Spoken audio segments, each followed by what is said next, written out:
नमस्ते. मुद्रिका किचनमध्ये आपलं सर्वांचं खूप खूप स्वागत. आणि आज मी बनवणार आहे मकर संक्रांतीनिमित्त भोगीची भाजी आणि बाजरीची भाकरी.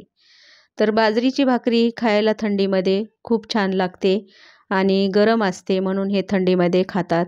आणि आपली सर्व मिक्स भाजी आपण ह्यासोबत खाणार आहोत. तर चला आपण रेसिपीला सुरू करूया.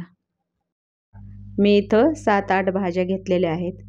जर का तुमच्याकडे नसेल, तुम्हाला मिळाली नसेल कुठली भाजी, अगर आवडत नसेल कुठली, नाही घातली तरी चालेल. तर चला आपण भाजीला लागणारं साहित्य पाहू. इथं आपण 4-5 कांद्याची पात घेतलेली आहे कापून. इथं एक बटाटा मोठा घेतलाय चिरून. त्यानंतर वाटाणा घेतलाय सोलून थोडासा. इथं गाजर घेतलंय मी एक बारीक चिरून. तर एक वांग घेतलंय मोठं बारीक चिरून. इथं परसबी घेतली आणि इथे पापडीची बी काढून घेतलेली आहे. आणि हे 3 वाल आहेत वेगवेगळ्या प्रकारचे. तर चला आपण रेसिपीला सुरू करूया. तर आता आपण इथं कढई ठेवली आणि त्याच्यामध्ये 3 चमचे आपण तेल टाकून घ्यायचे. तर आता इथं आपलं तेल गरम झालंय, तर जिरी आणि मोहरी आपण टाकून घ्यायची. आता इथं 1 वाटी कांदा टाकलेला आहे आणि आपण याला आता चांगलं परतून घेणार आहोत.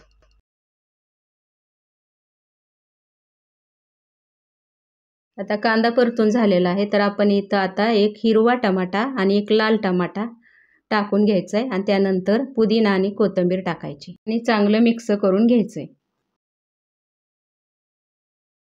आता इथं आपलं मिश्रण एकजीव झालंय, तर आपण आता याच्यामध्ये मसाले टाकून घेऊया.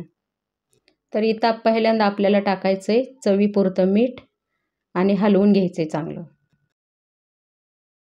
तर आता आपण इथं टाकतोय लाल मिरची पावडर काश्मीरी आणि घरचा काळा मसाला टाकून घेणार आहोत आणि परत एकदा मिश्रण एकजीव करून घ्यायचंय. इथं आपलं चांगलं मिश्रण हलवून झालेलं आहे. तर आता आपण यामध्ये एक एक करून पूर्ण भाज्या टाकून घेणार आहोत.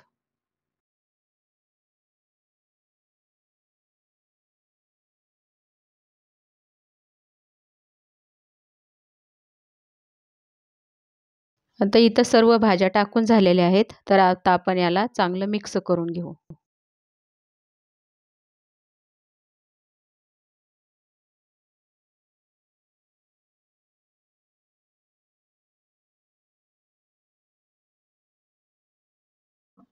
तर इथं तीळ आणि शेंगदाणे भाजून घेतलेले होते आणि ते कुटून घेतलेत मी. तर आता आपण याच्यामध्ये टाकून घेऊ आणि चांगलं मिक्स करून घेऊ, कारण शेंगदाणा आणि तिळाचं मिश्रण टाकल्यामुळे ह्या भाजीला खूप टेस्ट छान येणार आहे. तर हे मिश्रण चांगलं हलवून झाल्यानंतर आपण याच्यामध्ये 1 ग्लास पाणी टाकून मिश्रण एकदा शेवटचं हलवून घेणार आहोत चांगलं आणि आपण याच्यावरती झाकण टाकून 10 मिनिटासाठी ठेवणार आहोत.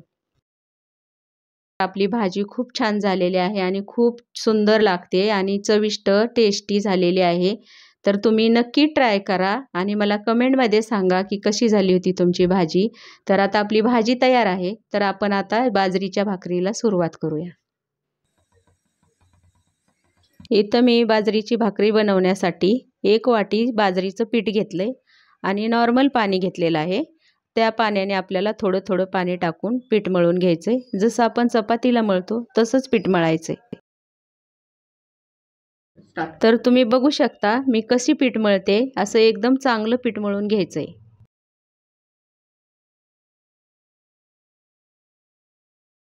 इथं आपण असा घट्ट गोळा करून घ्यायचा आहे. तर इथं आपल्याला असं पीठ मळायचंय की जास्त घट्ट पण नाही आणि जास्त पाणी पण लावायचं नाही. तर चला आपण पीठ मळून घेऊ. तर आता एवढं पीठ मळून झालेलं आहे, तर आपण ह्याच्यातलं थोडंसं पीठ काढून ठेवू आणि आपल्याला जेवढा पाहिजे तेवढा गोळा घ्यायचा आहे आपण. तर इथं एवढा मी उंडा घेतलाय, तर थोडंसं पाणी लावून आपल्याला असा गोल करून घ्यायचा आहे. तर इथं तुम्ही पाहू शकता मी कसा हातात पीठ पकडलेला आहे आणि कसा गोल करते, असाच तुम्हाला पण करायचा आहे.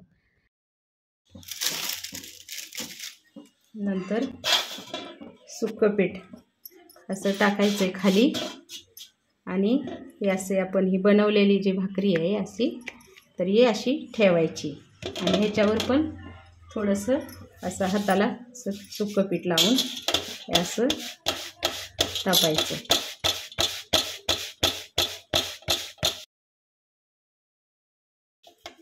तर इथं असं हे करायचं.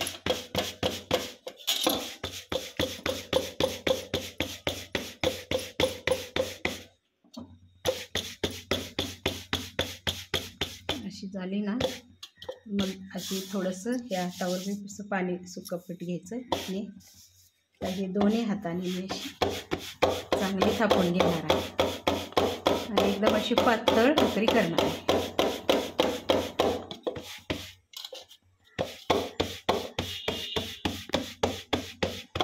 हे दोन प्रकारचे तीळ मी घेतलेले आहेत, हे पांढरे आणि हे काळे.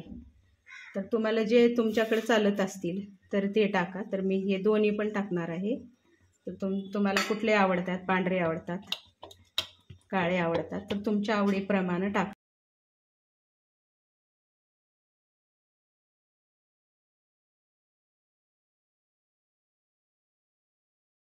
आणि आता आपला तवा चांगला गरम झालेला आहे. तवा चांगला गरम झाले तर मी आता ही अशी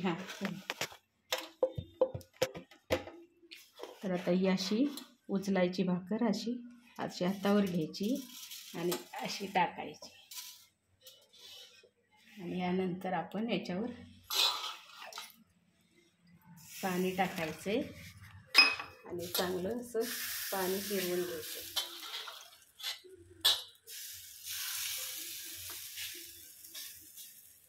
आणि त्यानंतर त्याच्यावर असे तीळ टाकून घ्यायचे.